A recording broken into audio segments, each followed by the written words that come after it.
उनका कहना था कि जी हमें चैंपियंस ट्रॉफी की मेज़बानी मिली है, जो कि बहुत खुशी की बात है। हारिस रऊफ़ के बारे में बात करते हुए उन्होंने कहा कि हारिस रऊफ़ जो हैं वो 80% फिट हैं, उन्होंने बॉलिंग भी की है और जिम भी कर रहे हैं और उनको कोई दर्द महसूस नहीं हो रहा है। उसके अलावा उनका कहना था कि पाकिस्तान क्रिकेट टीम के जितने भी खिलाड़ी हैं वो सब कप्तान हैं, मैं सिर्फ टॉस के लिए आता हूं और हमारी जिम्मेदारी ज़्यादा है क्योंकि हम सीनियर प्लेयर्स हैं। तो अब चलते हैं हम इंजी भाई की तरफ। इंजी भाई, हारिस रऊफ़ के बारे में जाहिर है हम काफ़ी कंसर्न हैं कि उनकी फ़िटनेस को अगर हम देखें तो आज रिजवान ने इस बात को ज़रूर एड्रेस किया है। उनका कहना है कि 80% फिट हैं वो। आपको लगता है एक प्लेयर अगर 80% फिट है तो उसकी मैच फिटनेस है, वो मैच खेल सकता है? फिर देखिए, एक तो असम जितना भी स्पोर्ट्समैन होते हैं ना कभी भी 100% फिट नहीं होता। थोड़ी बहुत निगल्स वगैरह और इस तरह की चीज़ें ना वो कैरी करता रहता है। लेकिन थोड़ी सी जो हमारे पास खबर है ना वो ये है कि जी कल नेट पे भी इसने ना बॉलिंग पूरी तरह से नहीं की। अच्छा। जिस टाइम किसी भी आप इंजरी से वापसी आते हैं ना तो जो भी आपको सेशन मिलता है नेट का उसमें फिर आप एक दफ़ा ना पूरा जोर लगा के देखते हैं ताकि मुझे कोई प्रॉब्लम तो नहीं है कि ये नहीं कि मैच में आप 5 ओवर करके खुदा ना खास्ता कि वापसी जाना पड़े तो एक दफ़ा। तो अच्छा, वहाँ हमें नहीं दिखा कि आज जब रिजवान ने प्रेस कॉन्फ्रेंस किया ना तो उसके बाद 6 से 8 ओवर किए हैं। चलो अच्छी ये तो वैसे तो बहुत अच्छी बात है कि जी अगर आप उसने बॉलिंग की है और सारा चीज़ें ठीक है तो पाकिस्तान के लिए ये बड़ी अच्छी चीज़ है कि जी आपका जो फर्स्ट आपकी 11 थी कि जी उसमें हारिस रऊफ़ था तो आ रहा है तो अच्छी बॉलिंग करता है, तेज़ बॉलिंग करता है और सारों से बड़ी बात जिस तरह कराची की पिच है उस पर हमें रिवर्स स्विंग का फ़ायदा हो सकता है तो उसका हमें फ़ायदा भी मिलेगा। ठीक है सकलैन भाई, आपसे भी इसी आपका पॉइंट ऑफ व्यू लेना चाहूँगी। हारिस की जो इंजरी है, कहा तो ये जा रहा है कि वो शायद मैच के लिए कल दस्तयाब होंगे। खुशाइन बात है, बट आई थिंक इनको एविडेंस पूरे देखने चाहिए। क्या वो सारे बॉक्सेस टिक कर रहा है? मैच में और प्रैक्टिस में बहुत फ़र्क पड़ जाता है। पहला मैच बहुत इंपॉर्टेंट मैच है क्योंकि थोड़ा सा लो कॉन्फिडेंस के साथ ये जाएंगे न्यूजीलैंड के खिलाफ, जो 2 मैच पे दर पे जो शिकस्त हुई पाकिस्तान को। तो आई थिंक पहले मैच में इनको बड़ा स्ट्रॉन्ग मैसेज देना होगा, ना सिर्फ ऑपोजिशन को बल्कि इस पूरे टूर्नामेंट में जितनी भी टीम भी हम किस तैयारी से आ रहे हैं और किस कॉम्बिनेशन के साथ आ रहे हैं और किस ब्रांड की क्रिकेट खेलेंगे और किस तरह की क्रिकेट खेलेंगे, तो इनको 2 मैसेजेस इनको बहुत क्लियर देने पड़ेंगे। तो अगर निगल तो रहते हैं, इंजी भाई की बात को 100% सेकंड करूंगा। क्या कोई भी क्रिकेटर इस लेवल पे जब चला जाता है तो वो कोई ना कोई निगल को साथ लेके चल रहा होता है। इन्होंने इस निगल को किस तरह टैकल करना है, किस तरह ये कोप करेगा, ये सारी चीज़ों को देखना पड़ेगा। क्या आया इन्होंने एविडेंस सिर्फ नेट बॉलिंग करके ही लिए हैं या क्या आया उसमें 100% इसने अपनी एफर्ट दी है या नहीं दी है, ये सारी चीज़ों को देखना पड़ेगा। But obviously he is a main bowler, sort of a main bowler है, तो बहुत ज़्यादा इसके ऊपर रिलाय भी करेंगे क्योंकि पिछली जो वनडे सीरीज हुई है अवे जो जीत के आए ऑस्ट्रेलिया के खिलाफ, इसकी बड़ी अच्छी परफॉर्मेंस थी। तो शायद उन सारी चीज़ों को देखते हुए इनकी सोच, इनका बिलीफ इसकी तरफ होगा। बहरहाल देखते हैं, अभी टाइम है कि कितनी जल्दी ये चीज़ों को पकड़ते हैं। ठीक है जी, पाकिस्तान जो है 29 साल के बाद आईसीसी इवेंट होस्ट करने जा रहा है और कल इसका ओपनर मैच जो है वो खेला जाएगा जी पाकिस्तान वर्सेस न्यूजीलैंड। और अगर मैं न्यूजीलैंड की बात करूं तो हाल ही में ट्राई सीरीज़ जो है वो मुकम्मल हुई है और पाकिस्तान के न्यूजीलैंड ने 2 मैचेस में जो खेले गए सीरीज़ के दौरान दोनों में हराया है। और इसके अलावा अगर हम न्यूजीलैंड का रिकॉर्ड जो है वो पाकिस्तान में देखें तो 2019 से अब तक उन्होंने 11 मैचेस खेले हैं और 11 मैचेस खेले हैं यहाँ पे। और वो जितनी भी टीम्स इस टूर्नामेंट में खेल रही हैं, न्यूजीलैंड वाहिद ऐसी टीम है जिसने सबसे ज़्यादा ओडीआईज खेले हैं, तो जाहिर है इस फेमिलियरिटी तो होगी ना उनकी यहाँ की कंडीशंस के साथ। नहीं, और अगर आप पिछले भी 2 मैचेस देखें या साउथ अफ्रीका के खिलाफ भी खेले, साउथ अफ्रीका के खिलाफ भी उन्होंने 304 रन है ना चेज़ किए थे और बड़े आराम से कर लिए थे, कोई उनको मुश्किल नहीं हुई थी। तो न्यूजीलैंड जिस तरह की क्रिकेट खेल रही है ना तो वो बड़ी ज़बरदस्त क्रिकेट खेल रही है और कंडीशंस का अब मसला ख़त्म हो गया। जब से ये लीग शुरू हुई है ना तो सारे प्लेयर्स है ना आके पाकिस्तान में भी खेलते हैं, इंडिया में भी खेलते हैं और बांग्लादेश में भी जाके खेलते हैं। जो पहले एक चीज़ होती थी ना कि आप स्पिनर्स को नहीं खेल सकते या इस कंडीशंस में नहीं खेल सकते, अब वो बहुत ज़्यादा फ़र्क नहीं रहा। अब तो मुझे बास में वैसे मैं सीरीज बताऊँ ऐसा लगता है कि जिस तरह पाकिस्तान वाले बाहर से आके खेल रहे हैं कि इनको स्पिनर्स को खेलने की मुश्किल होती है। तो मुझे नहीं लगा कि जी कहीं भी उनकी टीम ऐसी है। और ये जो टीम है ना ये इंडिविजुअल पे नहीं खेलती, ये एज ए टीम खेलती है। अगर आप इनकी परफॉर्मेंस देखी जाए ना, एक किसी की बड़ी परफॉर्मेंस होगी, बाकी साथ है ना चिप इन कर रहे होते हैं। तो ये टीम है ना बड़ी बैलेंस टीम है और बड़ा अच्छा खेल दिया। और सारे लड़के जो लास्ट सीरीज़ देखिए, ट्राई नेशन देखिए, उसमें ना ये सारे लड़के फॉर्म में नज़र आ रहे थे। तो ये स्ट्रॉन्ग कैंडिडेट है। और पाकिस्तान का मैच इतना आसान नहीं होगा इनका, लेकिन पाकिस्तान की भी टीम है, हमारी कंडीशंस है, हम किसी को भी हरा सकते हैं, ऐसी नहीं है बात। सकलैन भाई, न्यूजीलैंड के अगेंस्ट आप खेल रहे हैं अपना ओपनर, और फिर वो टीम जिससे आपने 2 मैचेस अभी हारे हैं उसके अगेंस्ट खेलना ओपनर में, कितना ज़रूरी है पाकिस्तान के लिए ये मैच जीतना, ताकि अच्छा एक स्टार्ट मिल सके, मोरल बूस्ट हो सके? देखें, बहुत ज़्यादा I think more of psychological जो है वो चलेगा। इनको साइकोलॉजिकल बैरियर को इनको क्रॉस करना पड़ेगा। इनको जो है अपने जहन में ये बिठाना पड़ेगा कि हम उनसे सुपीरियर हैं, इवन दो कि उन्होंने 2 मैचेस हराए हैं। थोड़ा सा और अगर पीछे चले जाएंगे तो न्यूजीलैंड ने और पाकिस्तान को यहाँ पे ऑस्ट्रेलिया में ही, उस वक्त गालिबन मैं ही हेड कोच था, तो वनडे सीरीज़ जो है वो ये जीत के गए थे यहाँ पे। तो यानी यहाँ पे उन्होंने बहुत क्रिकेट खेली है, खासतौर पे कराची में तो बहुत ज़्यादा क्रिकेट खेली है। मेरा ख्याल है 3 ही वनडे इधर ही थे हमारे। तो आई थिंक न्यूजीलैंड बहुत फेमिलियर है इस सिचुएशन से। ज़ाहिर है हमारे सारे बच्चे सारी ज़िंदगी इन्हीं ग्राउंडों में खेल के आए हैं। मेरा ख्याल है ज़्यादातर साइकोलॉजिकल बैरियर जो है वो उसको इनको क्रॉस करना पड़ेगा, जहन बनाना पड़ेगा। मुझे रिजवान का वो जो उसने अभी इंटरव्यू दिया है उसमें बहुत अच्छी बात लगी कि हर कोई कैप्टन है, खाली मैं कैप्टन नहीं हूं। तो सबको जो है वो एम्पावरमेंट दे रहा है, सबको वो एक लीडरशिप क्वालिटीज़ दे रहा है कि सब ने अपने अपने रोल को खुद ही डिफाइन करना है। तुम खुद जिम्मेदार हो, चाहे बैटिंग कर रहे हो या बॉलिंग कर रहे हो, इवन फील्डिंग के अंदर भी।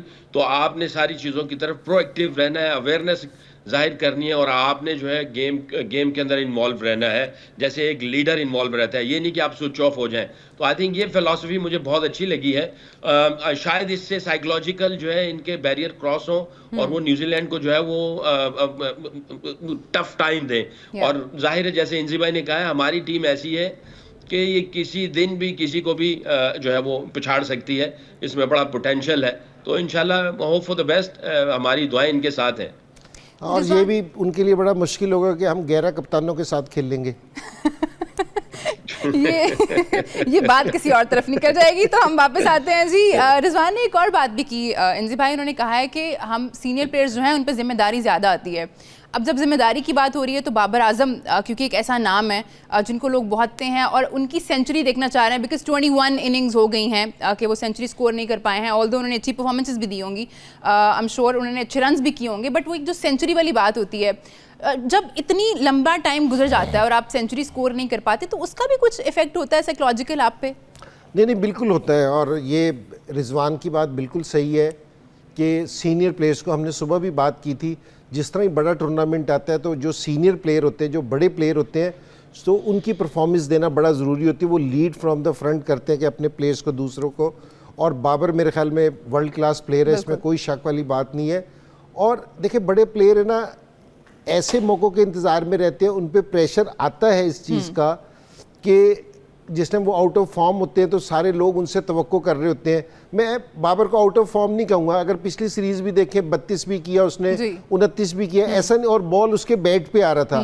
मैं कहूँगा कि वो थोड़ा सा मेरे ख्याल में किसी मौके पे, हालांकि उसकी नेचर नहीं है, ऐसा लगता है कि रिलैक्स होता है। तो बाबर मेरे ख्याल में कि जी अपनी कंडीशंस में खेल रहा है, सारी चीज़ें सही हैं, उसके अंदर मेरे ख्याल में अपने बिलीव करना चाहिए अपनी उस पर सलाहियतों पे। तो मेरे ख्याल में ये कर सकते हैं कि जी, और मैं सारी चीज़ों के बावजूद कहूँ कि जो हमारी टीम है ना, वो अगर पिछला देखा जाए उनका रिकॉर्ड 6 महीने का, तो वनडे क्रिकेट सारों से बेहतरीन खेल रही है। तो मेरे ख्याल में इस चीज़ को, जिस तरह सकलैन ने कहा ना, कि इस चीज़ को ज़रूर जहन में रखना चाहिए कि जी हम बेहतरीन वनडे क्रिकेट खेल रहे हैं। उस माइंड के साथ जाएंगे तो मेरे ख्याल में बहुत फ़र्क पड़ेगा। जो इंजी भाई ने बात की ना यहाँ पे कि ऐसा नहीं कहेंगे कि हम मुश्किल टाइम चल रहा है बाबर का, क्योंकि मैंने ये तो जिक्र किया कि 21 इनिंग्स में उन्होंने कोई सेंचुरी नहीं किया, लेकिन मैं ये भी यहाँ ज़रूर मेंशन करना चाहूँगी कि ये 21 इनिंग्स में सिर्फ 2 ऐसी इनिंग्स थी जिसमें उनके जो रन्स थे वो डबल फिगर में दाखिल नहीं हो पाए हैं। तो अच्छा कर रहे हैं, कोशिश कर रहे हैं, उम्मीद उनसे हम लोग ये कर रहे हैं कि वो जो है चैंपियंस ट्रॉफी में वो जो एक बैरियर सा लग गया है वो भी ज़रूर उसको अबूर कर सकें। अभी हमें थोड़ा सा ब्रेक लेना है, आप लोग कहीं मत जाइए, देखते रहिए चैंपियंस ट्रॉफी हंगामा।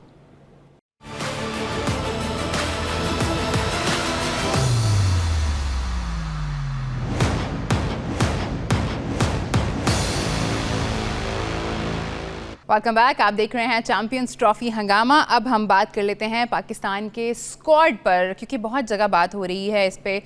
लग रहा है कि एक स्पिनर की कमी है और कुछ ऐसे प्लेयर्स के नाम आए हैं स्क्वाड में जो कि बहुत अरसे से टीम का हिस्सा नहीं थे। तो प्लान क्या था? अगर आपने उनको इतने बड़े टूर्नामेंट में खिलाना ही था तो पहले वो टीम का हिस्सा क्यों नहीं थे?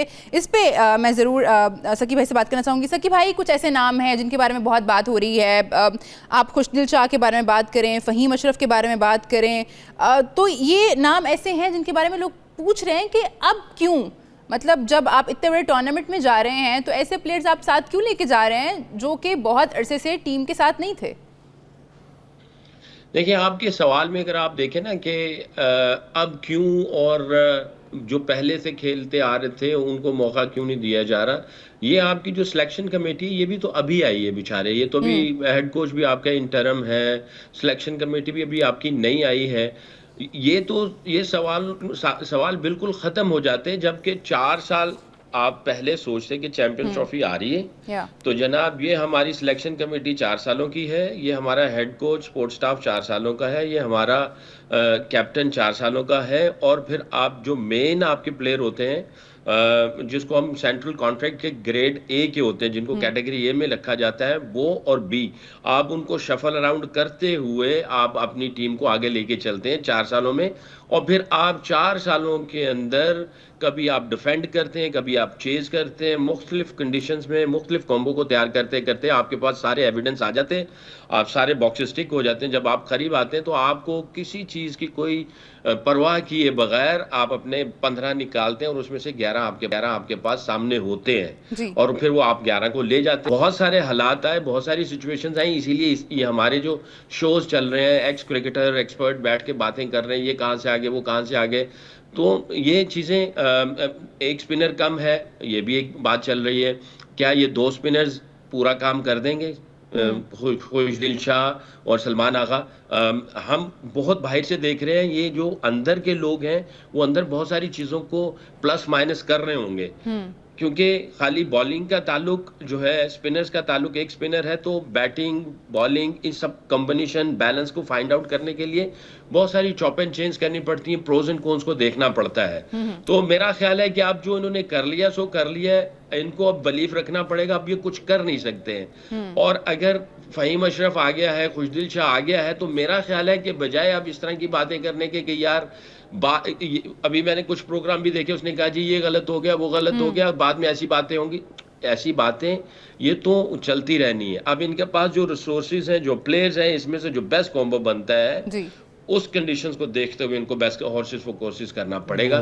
मेरा ख्याल है इररेलेवेंट बात हो जाएगी अगर मैं कहूँगा हाँ एक स्पिनर कम है। अब इनके पास ये है, इसमें से इन्होंने कैसे चैंपियंस ट्रॉफी को उठाना है इन प्लेयर्स के एतबार से, जो हो गया सो हो गया, जो सिलेक्ट कर लिए सो कर लिए, तो इनमें से कैसे कॉम्बिनेशन बनाना है। मैं ये समझता हूँ, जैसे मैंने सुबह भी कहा था कि प्रॉबली सलमान आगा को 60-70% समझ रहे हैं कि 60-70% स्पिन का लोड उठाएगा, 30-40% जो है वो शताब क्या नाम है इसका, खुशदिल शाह उठाएगा लोड। हो सकता है अगर पिच कंडीशंस सूट कर रही हैं और कुछ ऐसी सिचुएशन बनी हुई है तो ये दोनों के दोनों 10-10 ओवर के बॉलर बन जाएंगे, हो सकता है 10-10 ओवर के ना हो। तो आई थिंक इन सारी चीज़ों को कैलकुलेट करते हुए, बैटिंग को थोड़ा सा लंबा करते हुए कोई ऐसा इन्होंने कॉम्बो बनाया है जिसकी वजह से उन्होंने ये सिलेक्शन की है।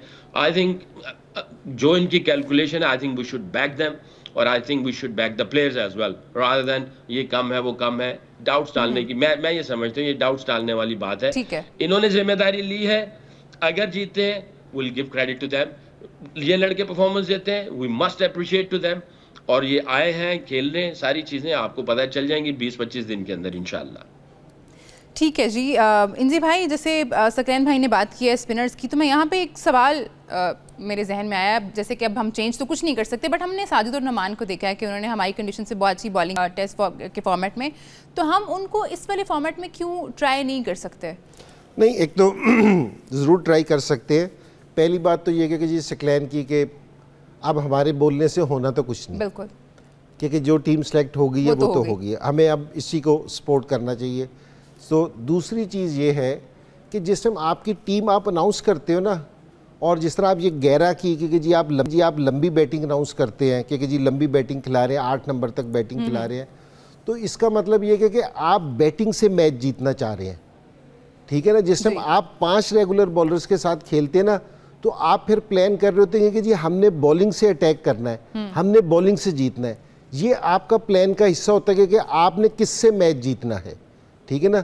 मुझे ऐसा लगता है कि जो पाकिस्तान टीम सेलेक्ट कर रहा है ना, जो खिला रहे हैं कि जी लंबी बैटिंग खिला रहे हैं, कि जी आप है ना 4 बॉलर्स के साथ है ना 2 जो रेगुलर बैट्समैन हैं उनको लेके आप एक एक्स्ट्रा बैटर खिला रहे हैं, तो आप बैटिंग पे ज़्यादा रिलाई कर रहे हैं कि अगर हमें कोई भी टारगेट मिला तो हम उसको चेज़ करेंगे, या अगर पहले बैटिंग आई तो बड़ा करेंगे।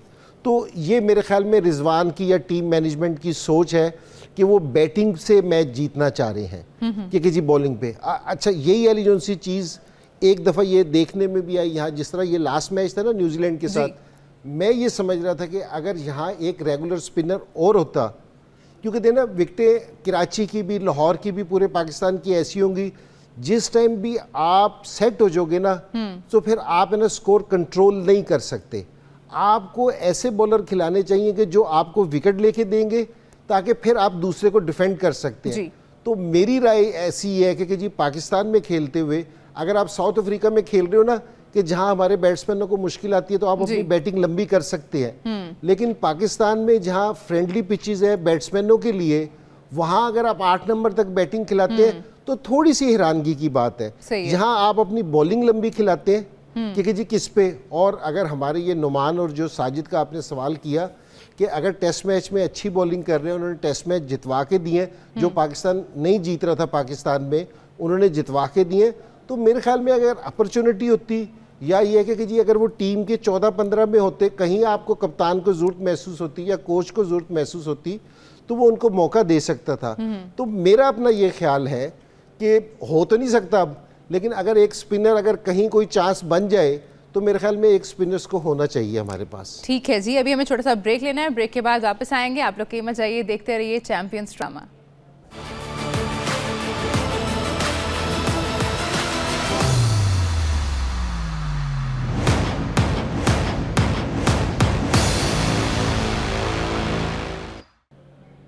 वेलकम बैक, आप देख रहे हैं चैंपियंस ट्रॉफी हंगामा। ब्रेक पे जाने से पहले हम सिलेक्शन के बारे में बात कर रहे थे। अब 15 का स्क्वाड तो हमारे सामने है।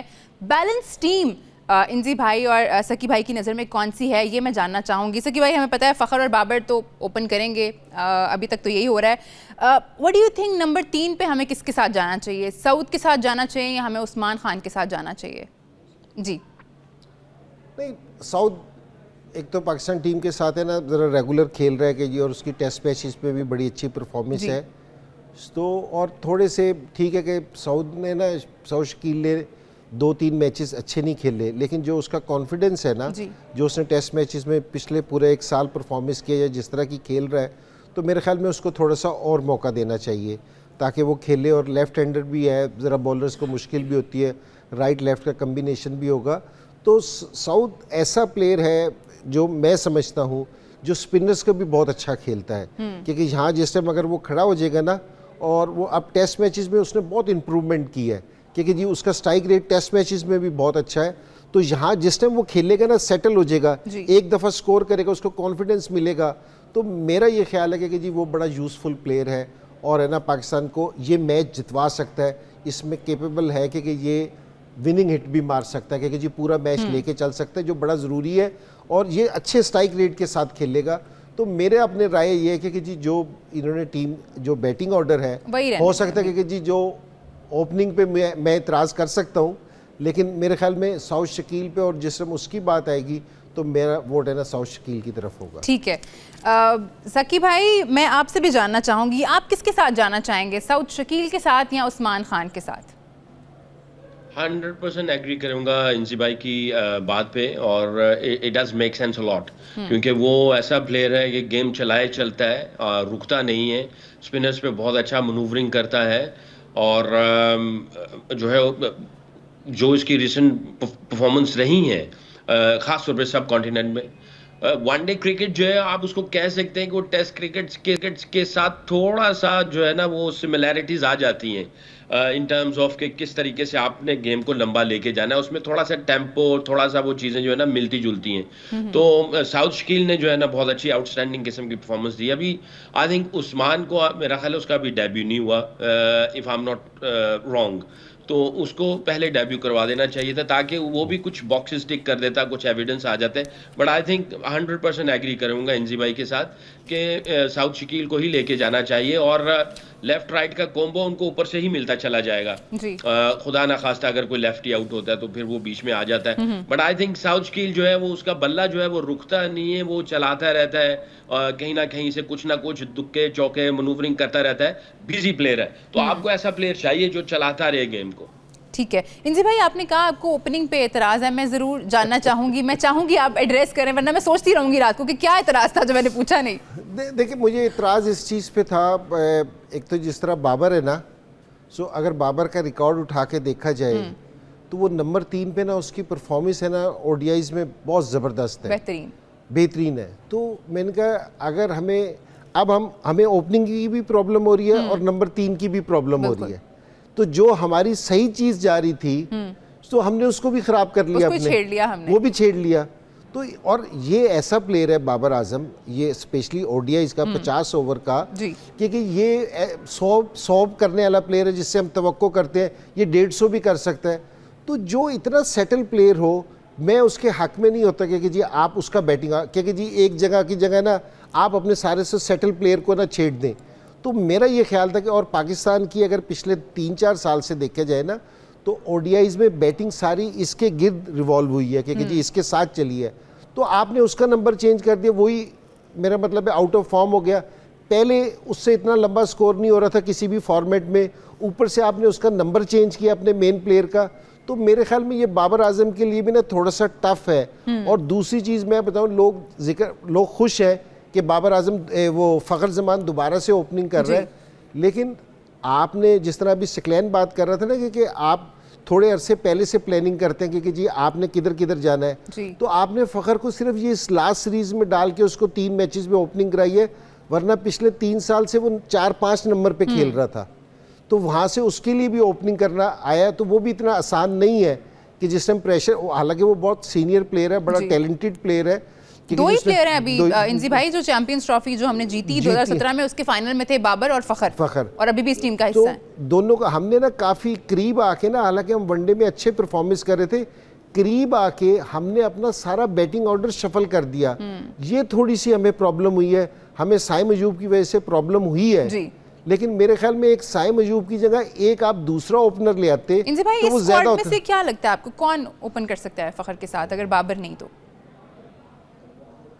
बाबर नहीं है तो आपको अगर इस स्क्वाड में, तो अब मेरा मतलब है बात करना नहीं तो बाहर और भी बहुत बैठे हैं जी, तो कि जी जो हमारे पास ऑप्शन नहीं है ना बाहर से लाने की, तो मैंने सोचा स्क्वाड से। लेकिन अब ठीक है कि जी अब जिस तरह सिक्लैन ने बात की ना कि जी वो भी बैठ के जो टीम हमारी मैनेजमेंट है वो भी, उन्होंने भी कुछ सोच के सारी चीज़ें कर रहे होंगे, और अल्लाह करेगा कि जो उनका प्लान है वो कामयाब हो जाए, क्योंकि जी हमारी राय इतनी अहमियत की हामिल नहीं है जितना उनका प्लान है। अगर वो कामयाब हो जाए तो सारों से अच्छी बात है। ठीक है सकलैन भाई, आप इस बात से कितना मुत्तफिक हैं कि हमें हमारा एक मसला ओपनिंग का जो बहुत अरसे तक चला, उस पर लोगों ने इतनी बात की, फिर हमने बाबर को जो है वो 1 डाउन ले आए, और अब फिर जब एक बहुत इंपॉर्टेंट टूर्नामेंट है तो आपने बाबर को जो है वो जिम्मेदारी दे दी है कि वो ओपनिंग करें।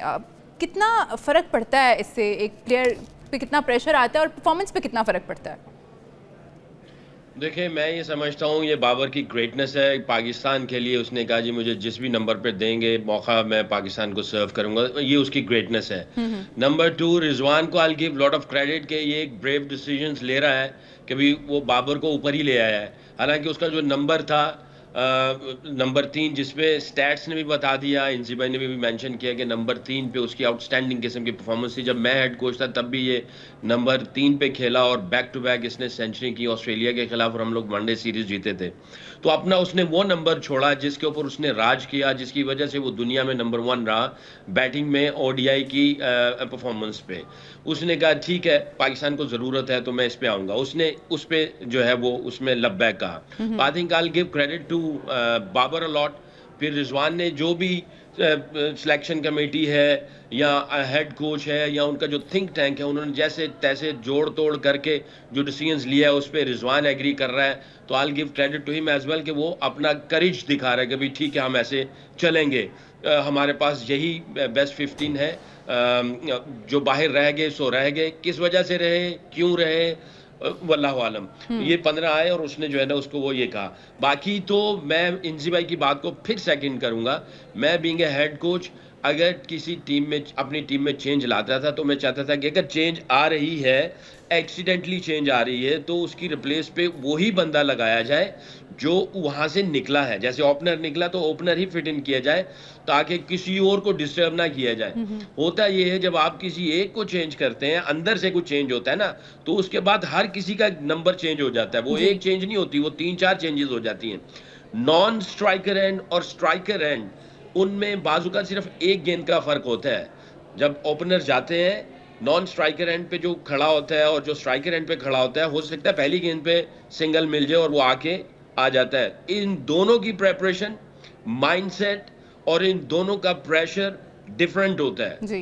पहली इनिंग्स का और दूसरी इनिंग्स का डिफरेंट होता है, क्योंकि पहली इनिंग्स में पिच की कंडीशन का कोई पता नहीं और पहला गेंद क्या आएगा, और दूसरी इनिंग्स में पिच कंडीशंस का थोड़ा पता होता है, बट ऑपोजिशन में से कौन सा बॉलर कैसे आ रहा है और मोमेंटम किसकी तरफ ज्यादा था और किस मोमेंटम और किस प्रेशर से उसने पहले गेंद को खेलना है, तो माइंडसेट डिफरेंट है। तो मैंने अक्सर देखा जो गेंद को पहला फेस कर रहा है वो हमेशा फेस करता है, और जो गेंद को नॉन स्ट्राइकर एंड पे जाके देखता है वो हमेशा अपने पहले से कम्युनिकेट कर लेते हैं। तो ये जो छोटी छोटी कम्युनिकेशंस होती हैं और छोटे छोटे जो क्लैरिटी होती है बहुत इंपॉर्टेंट होती है। बहरहाल they are taking brave decisions. हमारी दुआएं हैं इनके ब्रेव डिसीजंस पे, अल्लाह ताला जो ये चाहते हैं वो वैसा ही हो। ठीक है जी, थैंक यू सो मच सकी भाई, थैंक यू सो मच इंजी भाई, बहुत शुक्रिया प्रोग्राम में हमारा साथ देने का। कल पाकिस्तान क्रिकेट के लिए बहुत अहम दिन, 29 साल के बाद आईसीसी चैंपियंस ट्रॉफी जो है, कोई भी आईसीसी का इवेंट पाकिस्तान होस्ट करने जा रहा है। फैंस बहुत एक्साइटेड हैं, मैं बहुत एक्साइटेड हूँ, आप आई होप आप लोग भी बहुत एक्साइटेड होंगे। प्रोग्राम में हमारे साथ जुड़े रहिए। आप लोग देख सकते हैं चैंपियंस ट्रॉफी हंगामा रोज़ाना दोपहर 1 से 2 और रात 11 से 12। हमारी मुलाकात होगी आपसे कल। अपना बहुत ख्याल रखिए। अल्लाह हाफिज़।